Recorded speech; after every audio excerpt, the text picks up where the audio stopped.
Naging emosyonal si Carrot Man Jeric Sigmaton nang ikwento ang kanyang buhay sa programang Wawawin. Ang kanyang idolo na si Willie Revillame, may sorpresa naman para sa online heartthrob. Ang Star Bites sa atin ni Aubrey Carampel.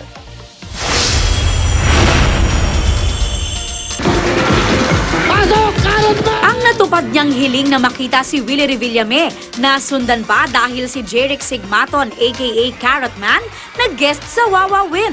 Kasama ni Jeric sa studio ang kanyang amang si Melvin at ang mga nag-upload ng kanyang mga litrato sa Facebook na sina Edwina Bandong at Chini de Guzman. Ikinuwento ni Jeric kay Kuya Will kung gaano kahirap ang buhay nila sa Mountain Province.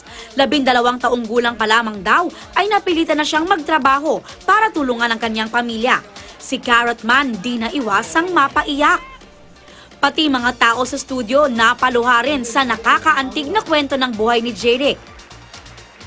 At para pagaanin ang loob ni Carrot Man, si Kuya Will aka Jacket Man, may handog na mga regalo sa viral sensation. Jacket Man, simpleng buhay pero na... Diba? Si Jeric na hanggang grade 6 ang tinapos, pangarap daw maipagpatuloy ang pag-aaral. Kaya si Kuya Will, itinodo na ang pagtulong. Pero pag-aaralin kita, sige. Okay? Okay ba? Yun man importante, magkapag-aral siya, yun ang pangarap niya. Alam mo, sabi ko nga, mahirap talagang maging mahirap. Kasi nga, una, nandun sila sa Mountain Province. Pag may sakit doon, usually, babiyahe pa ng bundok. Ngayon mo marirealize na masarap yung programang ganito pala. Ito mga inspirasyon namin yung katulad nila. Nagpapasalamat po kami dahil ito po dahil sa show na napanood niya kami doon sa amin. Naiyak ka kanina, na-touch ka? Po sa sobrang tuwa po.